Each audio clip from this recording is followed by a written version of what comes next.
Admiral Kethvar stood on the bridge of his massive warship, looking at the hologram floating in front of him.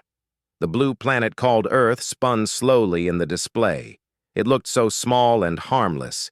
He could not understand why the High Command had sent his entire fleet to deal with such a weak world. "Sir, we have finished studying the planet," said his second officer, Captain Veltar. "The beings there are very primitive. They have only basic rockets and simple weapons, no energy shields, no faster-than-light travel. Their strongest weapons use chemical explosives." Kethvar laughed. In his 40 years of military service, he had conquered hundreds of worlds for the Zephyrian supremacy. His fleet of 500 warships had destroyed entire star systems. Each of his ships was over 3 miles long and carried enough firepower to crack a planet in half. The humans had nothing that could even scratch the paint on his smallest vessel. "How boring," he said. "The Supremacy sends the 47th Conquest Fleet to deal with children playing with toys." The Zephyrian Supremacy ruled 40,000 star systems. For 500 years, they had been the strongest force in the galaxy. No species had ever defeated them in battle. Most worlds surrendered the moment they saw a Supremacy fleet. The few that fought back were crushed within hours. Kethvar walked to the main viewing screen. In the distance, he could see the other ships in his fleet. Massive dreadnoughts with weapons that could destroy cities. Fast attack cruisers that moved like deadly shadows. Support ships carrying enough troops to occupy a dozen worlds. The humans had never seen anything like this. "Sir, we are receiving radio signals from the planet," reported the communications officer. "They are trying to talk to us." "Put it on the main speakers," Kethvar ordered. A human voice filled the bridge. The words were strange and clumsy, but the translator made them clear. "Unknown vessels, this is Earth Defense Command. Please identify yourselves. We wish for peaceful contact." The bridge crew laughed. Earth Defense Command? What could they possibly defend against? Their strongest military units were metal vehicles that crawled on the ground. Their flying machines were slow and weak. They had no space warships at all. "Open a channel," Kethvar commanded. "This is Admiral Kethvar of the Zephyrian Supremacy 47th Conquest Fleet. Your world is now under our control. Surrender immediately, and your deaths will be quick." There was a long silence from Earth. Then the human voice spoke again. We don't understand. We want peace. Why are you threatening us?" Kethvar smiled. They were already begging. This would be easier than he thought. "Because you exist in space that belongs to the Supremacy. You will surrender your world and serve our empire, or we will destroy you. You have 1 hour to decide." He cut the transmission and turned to his officers. "Begin the intimidation display. I want every ship to charge their weapons. Let them see what real power looks like." Across the fleet, massive energy weapons began to glow. The ships moved into attack formation. Their hulls gleamed with deadly purpose.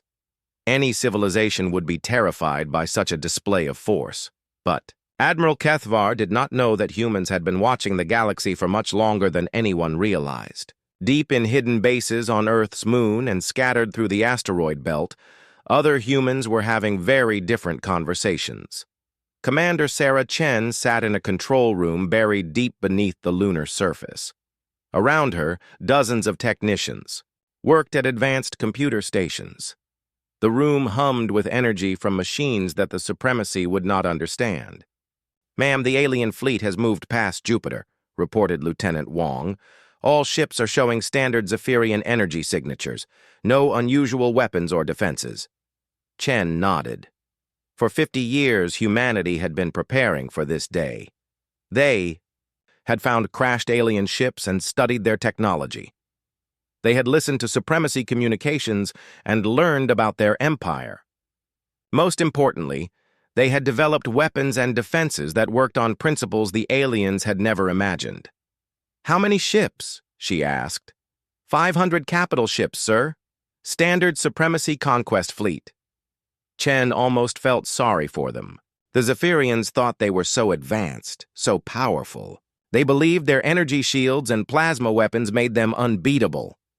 They had no idea that human scientists had discovered how to manipulate the basic forces that held the universe together. "Begin Phase 1, she ordered. "Launch the sensor." Rockets. On Earth's surface, ancient chemical rockets lifted off from launch pads around the world.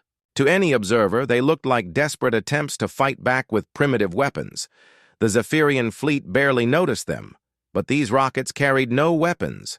Instead, they held the most advanced scanning equipment humans had ever built. As they flew toward the alien fleet, they mapped every ship, analyzed every energy pattern, and identified every weakness. The data flowed back to Chen's command center in seconds. Quantum computers processed the information and created detailed battle plans. Every Zephyrian ship now had a target painted on it by weapons they could not detect. "Ma'am, Admiral Harrison is requesting permission to make contact," said Wong. Chen smiled. It was time for the aliens to meet the real human military. "Patch him through." On the main screen, Admiral Harrison appeared. He was an older man with gray hair and cold eyes. Behind him, Chen could see the bridge of humanity's most advanced warship. The Zephyrians had no idea it existed. "This is Admiral Harrison of the Terran Defense Fleet," he said in a calm voice. "Commander Chen, are we ready?" "All weapon platforms are online, sir. Dark matter cannons are charged. Quantum torpedo bays are loaded. Gravitational distortion fields are active." Harrison nodded. "Then let's introduce ourselves to our guests." Back on the Zephyrian flagship, Admiral Kethvar was growing impatient. The human rockets had flown past his fleet without attacking. They seemed to be heading toward the outer planets, probably trying to run away. "Sir, we are receiving another transmission from Earth," said the communications officer. "Put it on screen." This time, instead of a frightened human voice, a clear image appeared.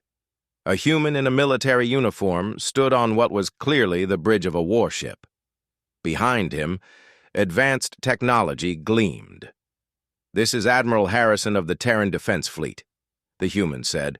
"You have entered our system without permission. You have threatened our world. You have one chance to leave peacefully." Kethvar stared at the image. The background looked like the bridge of an advanced starship, but that was impossible. The humans had no such technology. "This is some kind of trick," he said to his officers. "They are trying to fool us with fake images." But as he spoke, his sensor officer's face went pale. "Sir, I'm detecting massive energy signatures throughout the system. They're everywhere." Kethvar looked at his sensors. For the first time in his career, he felt a cold touch of fear. The energy readings were impossible. Nothing should be able to generate that much power without being detected. "Where are these readings coming from?" he demanded. "Unknown, sir. The sources are hidden somehow. Our sensors can't get a clear lock." Admiral Harrison's voice continued from the communication screen. "You have 10 seconds to begin your withdrawal. After that, we will consider you a hostile force." Kethavar's pride would not let him back down. "You dare threaten the supremacy? We have 500 warships. You have nothing but empty words." Harrison looked sad. "Then you have made your choice." The transmission ended. For a moment, everything was quiet. Then every alarm on the Zephyrian flagship began to scream at once. The Zephyrian fleet moved closer to Earth like a pack of metal wolves. Admiral Kethvar watched the blue planet grow larger on his screens. Soon his ships would be close enough to demonstrate their power. A few destroyed cities would make the humans understand their situation. "Sir, the human rockets are still flying toward the outer planets," reported his tactical officer. "Should we destroy them?" Kethvar waved his hand dismissively. "Let them run. Those pathetic chemical rockets cannot hurt us. Focus on the planet. I want to see their military installations." What the Admiral did not know was that those rockets were not running away. They were taking very detailed pictures of his entire fleet. Advanced cameras and sensors built by human scientists recorded everything about the Zephyrian ships. Their size, their weapons, their shield frequencies, even the way their engines worked. Deep inside a hidden base on the far side of Earth's moon, Commander Sarah Chen watched the data flow across her screens. The information was being processed by quantum computers that could think faster than any biological brain. "Target analysis complete," announced Dr. Martinez, the chief scientist. "We have identified the command structure of their fleet. The largest ship in the center is their flagship. If we remove it first, the others will be confused." Chen nodded. The plan was working perfectly. For decades, humans had studied every piece of alien technology they could find.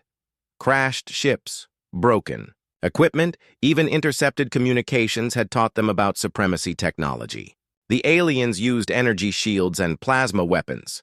They were powerful, but they followed rules that humans had learned to break. "What about their defenses?" Chen asked. "Standard energy barriers," replied Dr. Martinez. "They protect against heat, radiation, and kinetic impacts, but they cannot stop our dark matter weapons. Their shields work by deflecting energy and matter. Dark matter passes right through." Chen smiled. The Zephyrians thought they understood physics. They had built their empire using the same basic technologies for centuries. But humans had discovered things that went beyond normal matter and energy. They had learned to use the invisible forces that held galaxies together. "Status report on our weapon platforms," she ordered. Lieutenant Wong checked his displays. "All dark matter cannons are online and targeted. Quantum torpedo launchers are loaded and ready.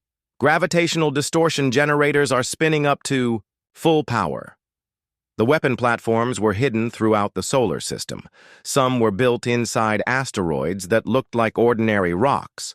Others were concealed in the shadows of planets and moons. A few were actually invisible, using technology that bent light around them.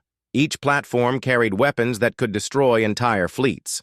The dark matter cannons fired streams of invisible particles that could pass through any known shield. When these particles hit normal matter, they caused it to simply disappear. Not explode, not melt, just cease to exist. The quantum torpedoes were even more deadly. They traveled through folded space, appearing directly inside enemy ships without having to cross the distance between. Each torpedo contained enough antimatter to destroy a city, but the most terrifying weapons were the gravitational distortion generators. These machines could make gravity itself into a weapon. They could create black holes, crush ships with invisible force, or tear them apart with gravitational waves. "Ma'am, Admiral Harrison is ready to make contact," reported the communications officer. Chen looked at the main screen. The Zephyrian fleet was now passing Mars. They would be in Earth's orbital space within hours. It was time to give them one. Last chance. "Connect me to Admiral Harrison." The screen showed the bridge of the TDS Prometheus, humanity's most advanced warship. Admiral Harrison stood at the command station, his gray hair neat and his uniform crisp. Behind him, his crew worked. At stations filled with technology the Supremacy had never seen. "Commander Chen, are your people ready?" Harrison asked. "All weapon platforms report ready, sir. We can engage at your command." Harrison looked sad. "I had hoped they would be more reasonable. Send the warning." The transmission beam reached the Zephyrian flagship in seconds. Admiral Kethvar saw a human in a military uniform appear on his main screen. The background showed the bridge of what looked like an advanced starship, but that had to be fake. The humans could not have built such technology. "This is Admiral Harrison of the Terran Defense Fleet," the human said. "You have entered our system without permission. You have threatened our world. You have one chance to leave peacefully." Kethvar laughed. "Terran Defense Fleet? You mean those rockets we saw flying away? This is obviously some kind of recording made in a fake room. You cannot fool us with lies." But even as he spoke, his sensor operators were reporting strange readings. Energy signatures were appearing all over the system. Massive amounts of power were being generated by sources they could not identify. "Sir, these readings don't match any known technology," reported his chief scientist. "The power levels are impossible. Nothing should be able to generate this much energy without massive installations." Kethvar ignored the reports. His pride would not let him believe that primitive humans could threaten the mighty supremacy. "Continue the advance. Prepare to demonstrate our power." On the communication screen, Admiral Harrison continued speaking. "You have 10 seconds to begin your withdrawal. After that, we will consider you a hostile force." "You dare threaten the supremacy?" Kethvar shouted. "We have 500 warships. You have nothing but empty words." Harrison's expression grew sad. "Then you have made your choice." The transmission ended. For a moment, the bridge of the Zephyrian flagship was quiet. Then every alarm began to sound at once. "Sir! Massive energy spike detected!" screamed the sensor operator. "Multiple contacts appearing throughout the system." On the tactical display, red dots began appearing everywhere, hundreds of them, surrounding the Zephyrian fleet from all directions. Each dot represented a weapon platform more advanced than anything the Supremacy had ever built. "Where did they come from?" Kethvar demanded. "Unknown, sir. They seem to have been hidden somehow. Our sensors showed nothing there before." Kethvar stared at the display in growing horror. The red dots were not just scattered randomly. They formed a perfect sphere around his fleet. Every ship was targeted by multiple platforms. There was no escape route. "How many?" he whispered. "Over 300 weapon platforms, sir, and they're all pointed at us." For the first time in his long military career, Admiral Kethvar felt true fear. The humans had not been running away. They had been setting a trap, and he had flown his entire fleet right into it. "Emergency signals to all ships," he ordered. "Maximum shields. Prepare for combat." But deep in his heart, he already knew it was too late. The humans had been planning this for much longer than anyone had realized. They had studied supremacy, technology, and built weapons specifically designed to defeat it. The trap was set, and there was nowhere to run. "Sir, incoming transmission from the human admiral," reported the communications officer. Harrison's face appeared on screen once more. This time there was no sadness in his eyes, only cold determination. "Admiral Kethvar, you had your chance. Now you will learn why Earth has remained unconquered." The transmission ended. In the silence that followed, every person on the bridge could hear their own heartbeat. Outside, 300 hidden weapons turned toward the Zephyrian fleet. The battle was about to begin, and it would be over in seconds. The battle lasted exactly 4.7 seconds. Admiral Kethvar had time to see the first flash of light before his universe ended. Across space, hundreds of hidden weapon platforms fired at once, but these were not the energy beams or missiles that the Supremacy understood. These were weapons that worked on the deepest levels of reality itself. Dark matter cannons released streams of invisible particles that passed through the Zephyrian shields like they were not there. The shields had been designed to stop energy and normal matter. They could deflect plasma beams and kinetic projectiles. But dark matter was different. It barely interacted with normal matter at all, until human scientists had learned to control it. When the dark matter streams hit the alien ships, something terrible happened. The particles disrupted the bonds that held atoms together. Metal hulls simply ceased to exist. Not melted, not vaporized, but deleted from reality. Entire sections of ships disappeared, leaving perfect spherical holes where armor plating had been. The Supremacy's mighty dreadnoughts, each 3 miles long and carrying thousands of crew members, began to vanish piece by piece. Their massive hulls developed holes that grew larger with each second. Air rushed out into space, carrying screaming aliens with it. But the dark matter cannons were only the beginning. Quantum torpedo launchers fired their deadly cargo through folded space. The torpedoes did not travel from the weapon platforms to their targets. Instead, they simply appeared inside the enemy ships, bypassing all shields and armor. Each torpedo contained enough antimatter to power a small city or destroy a large building. When antimatter met normal matter inside the Zephyrian ships, the results were devastating. Pure energy explosions tore through vital systems. Engine rooms became blazing infernos. Command bridges filled with lethal radiation. Ships that had conquered worlds across the galaxy were gutted from the inside in seconds. Admiral Kethvar watched, his fleet die around him. The ship next to his flagship, a massive battlecruiser called the Eternal Victory, simply folded in on itself as gravitational weapons twisted space around it.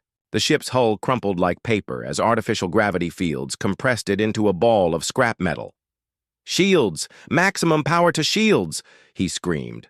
"Sir, our shields are at full power, but they're not stopping anything," replied his defensive systems officer.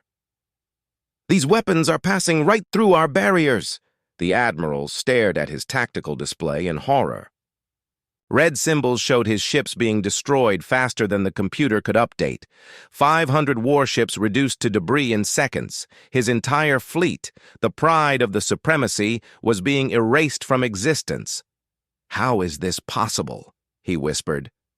His chief scientist, an old Zephyrian named Velthok, looked up from his readings with wide eyes. "Sir, these humans, they're using weapons that operate outside normal physics.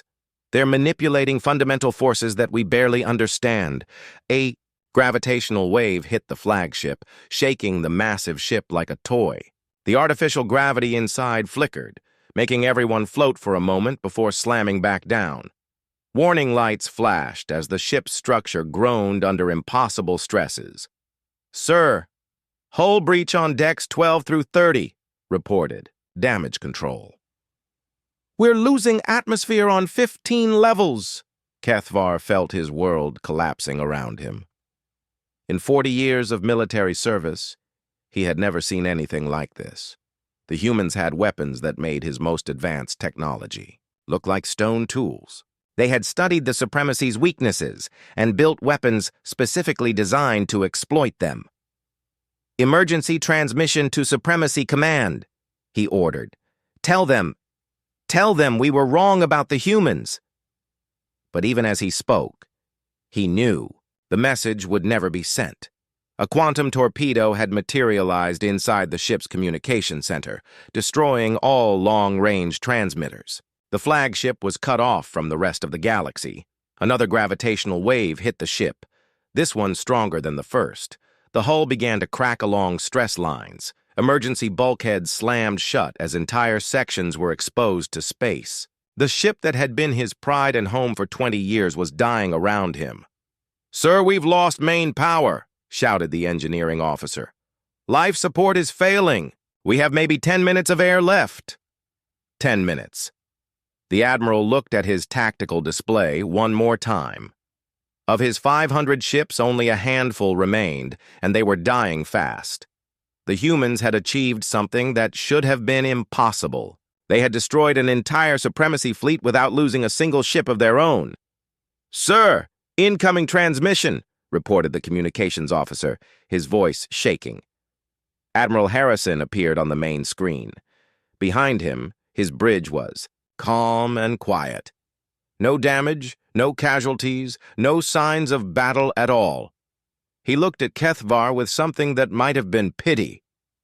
"Admiral, your fleet is finished," Harrison said calmly. "But you still live. I offer you this chance to send a message to your empire. Tell them what happened here. Tell them why they should leave Earth alone." Kethvar felt his pride crumble. This human admiral was offering him mercy, even after destroying everything he commanded. But what message could he send?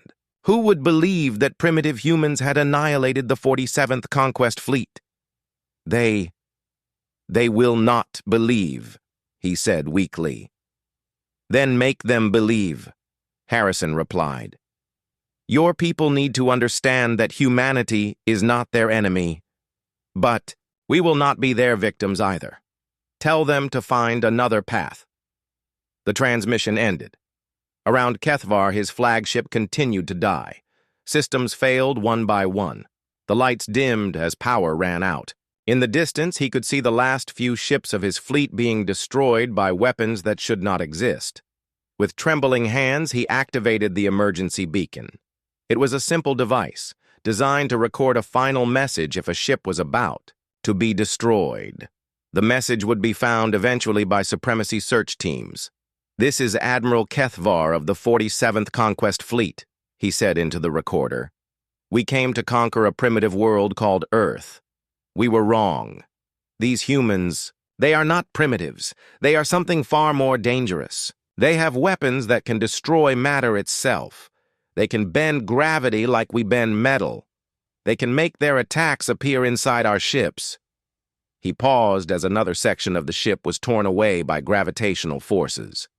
Through the gap, he could see Earth in the distance, still blue and peaceful. "The fleet is destroyed, all ships lost. The humans defeated us in seconds. Tell the Emperor. Tell him these beings are not to be underestimated. They are predators disguised as prey. Approach them with respect, or do not approach them at all." The recording device shut down as the ship's power finally failed. In the darkness, Admiral Kethvar waited for the end. Around him, the last remnants of the 47th Conquest Fleet drifted as silent debris. The battle was over. The mighty supremacy had learned a lesson that would echo across the galaxy. Humanity was no longer hiding. Far away on Earth, Admiral Harrison stood on his bridge watching the last enemy ship break apart. His crew worked quietly at their stations, already beginning the cleanup operations. Automated systems would collect the debris and ensure that no alien technology fell into the wrong hands. "Sir, all enemy vessels destroyed," reported his tactical officer. "No survivors detected." Harrison nodded sadly. He had hoped it would not come to this. But the supremacy had chosen the path of conquest, and humanity had chosen the path of survival. "Send word to Earth Command," he ordered. "The threat is eliminated. Begin Phase 2 of the contingency plan." Phase 2 would ensure that this victory was not just a single battle, but the beginning of a new era. The galaxy would learn that Earth was protected by more than just luck. The age of human hiding was over. The age of human guardianship had begun. Emperor Zalthek sat on his crystal throne in the heart of the supremacy's capital world. The massive chamber around him was filled with his most trusted advisors, military commanders, and scientists. But today, the usual confident voices were replaced by worried whispers and frightened silence. On the hologram table in front of them, the impossible played over and over again. The brief recording from Admiral Kethvar's flagship showed the 47th Conquest Fleet being destroyed in seconds. 500 of the supremacy's finest warships simply erased from existence by weapons that should not work. "Play it again," the Emperor commanded, his voice echoing through the chamber. The hologram showed the same horrifying scene. Ships disappearing piece by piece as invisible forces tore them apart. Gravitational waves crushing massive hulls like paper. Explosions appearing. Inside vessels without any projectiles crossing space. In 4.7 seconds, an entire conquest fleet was reduced to drifting debris. General Mordan, the supremacy's highest military commander, stood with his head bowed. "Your Majesty, we have confirmed the destruction. Search teams found the debris field exactly where Admiral Kethvar reported. No survivors, no intact technology to study." Emperor Zalthek had ruled the supremacy for over a century. In that time, his forces had conquered thousands of worlds. No species had ever defeated them in open battle. Some had surrendered quickly, others had fought bravely but futilely. A few had hidden or run away. But none had ever achieved total victory against a supremacy fleet. Until now. "How?" the Emperor asked. "How did these humans do this?" Chief Scientist Velmore stepped forward, his multiple arms gesturing at data displays. Your Majesty, we have analyzed the limited recordings. The humans appear to have weaponized fundamental forces that we consider impossible to control. Dark matter manipulation, gravitational distortion, quantum tunneling effects. Are you telling me that these primitives have mastered sciences that our greatest minds consider theoretical? It appears so, Your Majesty. Their weapons operate on principles that bypass all known defensive technologies. Our shields, our armor, our electronic countermeasures. None of them can stop attacks that work at the subatomic level. Emperor Zalthek stood from his throne, his tall form casting shadows across the chamber. For 500 years, the supremacy had grown by conquest. They found weaker species and absorbed them into the empire. It was simple, efficient, and profitable. But these humans had changed everything. What do our intelligence services know about this species? He demanded. Intelligence Director Colwen activated a new hologram. Images of Earth appeared, showing cities, military bases, and space installations. Our previous reports indicated a primitive civilization with basic technology. Chemical rockets, nuclear weapons, simple electronics. We detected no energy shields, no advanced alloys, no faster-than-light capability. Then where did these weapons come from? Unknown, Your Majesty. Either our intelligence was completely wrong, or these humans have been hiding their true capabilities for decades, possibly centuries. The Emperor felt a chill run through his body. If the humans had been hiding advanced technology, what else might they have concealed? How many other species in the galaxy possessed secret weapons that could destroy supremacy fleets? Sir, we have another problem, General Morden said quietly. Word of the defeat is spreading throughout the Empire. Our subject species are beginning to ask questions. Emperor Zalthek understood immediately. The supremacy ruled through fear and the belief that resistance was impossible. If species learned that the mighty supremacy could be defeated, rebellions would start everywhere. How bad is it? He asked. 12 worlds have stopped sending tribute shipments. 6 colonial governors report increasing unrest. 3 star systems have gone completely silent. As if summoned by their conversation, an aide rushed into the chamber. Your Majesty, urgent message from the Outer Rim territories.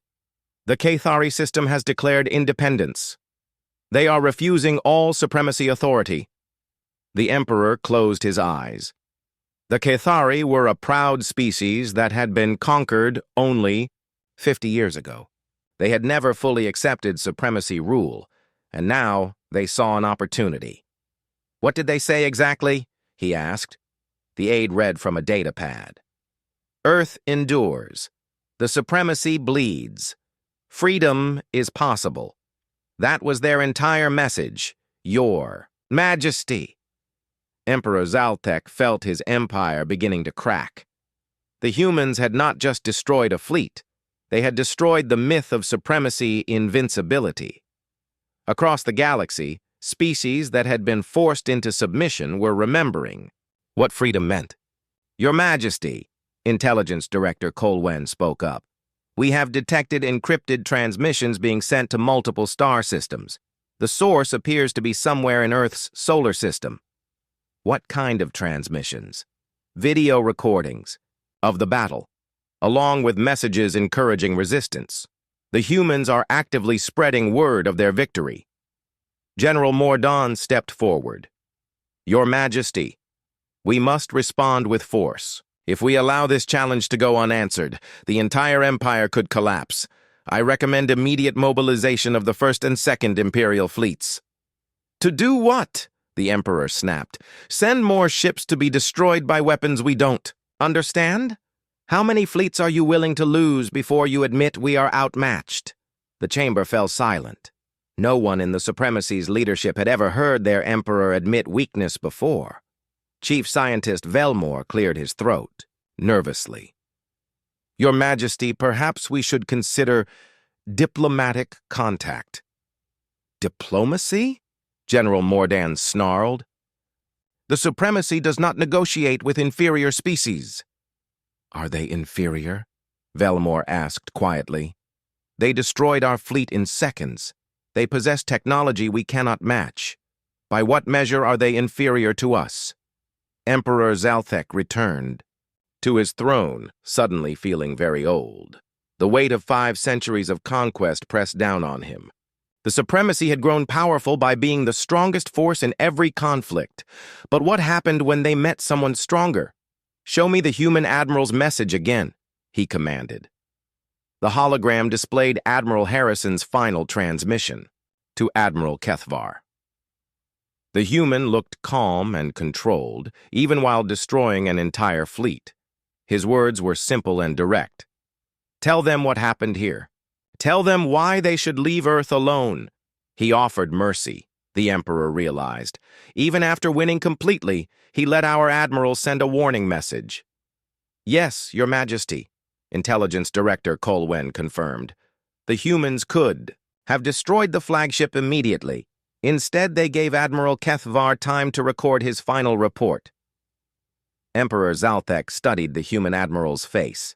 There was no hatred there, no desire for conquest, only a quiet determination to protect his people. It was not the expression of a bloodthirsty warrior, but of a guardian. They are not like us, he said slowly. They did not attack our worlds or demand our surrender. They simply defended their own territory. Your Majesty, General Mordan protested. They are still a threat to the Empire. No, the Emperor said firmly. We are a threat to them, and they have made it clear what happens to threats. For the first time in centuries, Emperor Zalthek faced a choice that could not be solved by force. He could escalate the conflict and risk losing everything, or he could try something the supremacy had never done before. He could admit that someone else was stronger. Prepare a diplomatic vessel, he ordered. Send envoys to Earth. It is time the supremacy learned to negotiate. The chamber erupted in shocked voices, but the Emperor raised his hand for silence. Across the galaxy, rebellions were spreading as species learned that the supremacy could be defeated. The old way of ruling through fear was ending. A new age was beginning, whether the supremacy was ready or not. And at the center of it all, a small blue planet called Earth waited to see what the galaxy would choose: cooperation or destruction. 6 months after the destruction of the 47th Conquest Fleet, a single Zephyrian vessel approached Earth's solar system. Unlike the massive warships that had come before, this ship was small and elegant, painted in the white and gold colors of diplomacy. It carried no weapons, only a message of peace and a request to talk. Admiral Harrison stood on the observation deck of Sanctuary Station, a massive space facility that humans had built in the asteroid belt. Through the transparent walls, he could see the diplomatic ship approaching slowly, its engines barely glowing. Behind him, representatives from 12 different alien species waited nervously for the negotiations to begin. These aliens were not enemies. They were former subjects of the supremacy, who had declared independence after learning of humanity's victory. The Cathari, with their proud warrior culture. The gentle Vorthak, who had been enslaved for 3 centuries. The insectoid Gelti, whose homeworld had been strip-mined for resources. All of them had come to Earth seeking protection and alliance. Admiral, the supremacy vessel is requesting permission to dock, reported Captain Morrison, Harrison's aide. Grant permission, Harrison replied, but maintain full security protocols. I want every sensor watching them. The diplomatic meeting would take place in a neutral chamber designed specifically for interspecies contact. The room had adjustable gravity, atmospheric controls, and translation systems that could handle dozens of languages. Most importantly, it was surrounded by the same defensive systems that had destroyed the Conquest Fleet. Ambassador Velkoth of the Supremacy entered the chamber with a small group of advisors. He was a tall, elegant being with silver skin and multiple arms, dressed in robes that marked his high rank. But his usual proud bearing was replaced by careful humility. He had seen the recordings of what happened to warships that threatened Earth. Admiral Harrison greeted him with formal courtesy. Ambassador, welcome to human space. I hope we can find a peaceful solution to our differences. Velkoth bowed deeply, a gesture that would have been unthinkable from a supremacy representative just months ago. Admiral Harrison, I bring greetings from Emperor Zaltek and the sincere desire for peace between our peoples. The negotiations took place over several days. The supremacy had prepared carefully, studying everything they could learn about human culture and psychology. They had come not as conquerors, but as petitioners seeking to avoid further conflict. Let me be clear about our position, Harrison said during the first formal session. Humanity does not seek to conquer or rule other species. We want to be left alone to develop in peace. But we will not tolerate threats to Earth or attacks on defenseless civilizations. Ambassador Velkoth nodded carefully. We understand your position, Admiral. The Emperor has authorized me to discuss significant concessions to ensure peaceful coexistence. The talks were complex and sometimes heated. The supremacy was being forced to give up systems they had controlled for centuries. 12 star systems would be granted full independence under human protection. Enslaved species would be freed. Tribute payments would end. But the most important agreement was the establishment of protected zones throughout the galaxy. These would be regions of space where younger civilizations could develop without interference from advanced species. Any attempt to conquer or exploit these worlds would be met by human intervention. You are asking us to abandon the principles that built our empire, Velkoth said during one difficult session. We are asking you to evolve beyond them, Harrison replied firmly. The age of conquest is ending. Species that adapt to cooperation will prosper. Those that cling to domination will face the consequences. To demonstrate their commitment, the humans shared some of their defensive technologies with the freed species. Not the most advanced weapons, but shield designs and detection, systems that could protect against most threats. It was a clear message. Earth would help those who chose freedom over submission. The final signing ceremony took place on Sanctuary Station, with representatives from dozens of species present. Ambassador Velkoth and Admiral Harrison stood at the center of the chamber, surrounded by beings who had once been enemies or subjects of the supremacy. Today marks the beginning of a new era, Harrison announced to the assembled crowd. No longer will the galaxy be ruled by fear and conquest. From this day forward, every species has the right to choose its own path.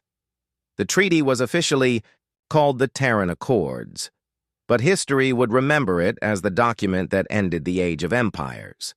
The supremacy would remain a major power, but they could no longer expand through force. Other species gained the protection they needed to govern themselves, but the real change went deeper than any written agreement. The defeat of the 47th Conquest Fleet had shattered the belief that advanced technology guaranteed victory. Species across the galaxy began to question their relationships with more powerful neighbors. Some sought independence, others formed new alliances based on mutual benefit rather than domination. Commander Sarah Chen, now promoted to Admiral, oversaw the expansion of humanity's Guardian Fleet. New ships were built using the most advanced technology Earth could produce. They patrolled the protected zones, ensuring that the treaties were enforced and that peaceful species could develop without fear. The supremacy tested the new boundaries several times in the first year. Each time, human ships appeared to enforce the agreements. The aliens learned quickly that humanity's commitment to protection was absolute. No conquered species would face extinction while Earth endured. Other major powers in the galaxy watched these developments with growing concern. The hegemony, the collective, and the Star Republic all realized that the balance of power had shifted permanently. None of them wanted to test humanity's defenses directly, but they began their own preparations for a changed galaxy. 5 years after the battle, Admiral Harrison stood once again on Sanctuary Station's observation deck. But now, instead of looking at a single diplomatic ship, he watched a massive spaceport filled with vessels from hundreds of species. Traders, diplomats, scientists, and refugees all came to human space seeking opportunity and protection. "Sir, incoming transmission from the Andromeda expedition," reported his communications officer. Harrison smiled. The expedition was humanity's first attempt to explore beyond the Milky Way galaxy. With their local region secured, humans were ready to discover what lay beyond the stars they knew. "Put it through," he ordered. The transmission showed Commander Kim aboard the exploration ship TDS Pioneer. Behind her, unknown stars gleamed through the viewports of humanity's most advanced vessel. "Admiral, we have made contact with 3 new civilizations in the Andromeda galaxy," Kim reported. "All of them are peaceful and interested in trade and cultural exchange. No signs of hostile empires or conquest fleets." Harrison nodded with satisfaction. The galaxy was vast, and there was always room for growth and discovery. But now that growth would happen through cooperation rather than conquest.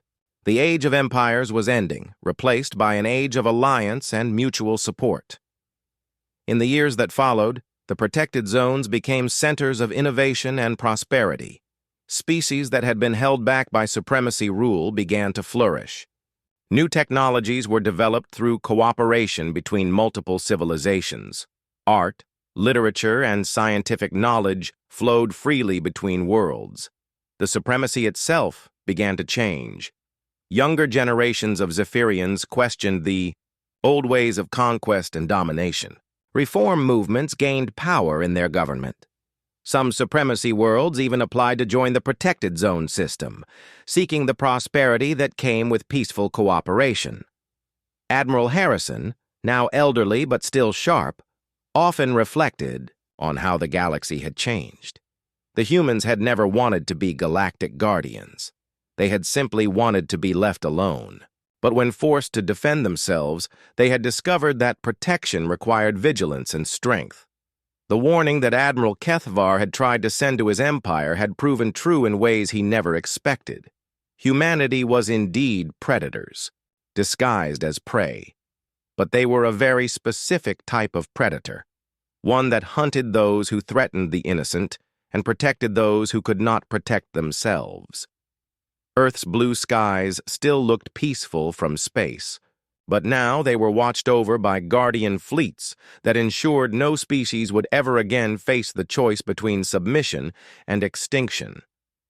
The galaxy had learned its lesson, and those who remembered would ensure it was never forgotten. The age of human hiding was over. The age of human guardianship would last as long as threats remained in the darkness between the stars. And in that darkness, other predators watched and waited, planning their own moves in the endless game of galactic power. But that would be a story for another day.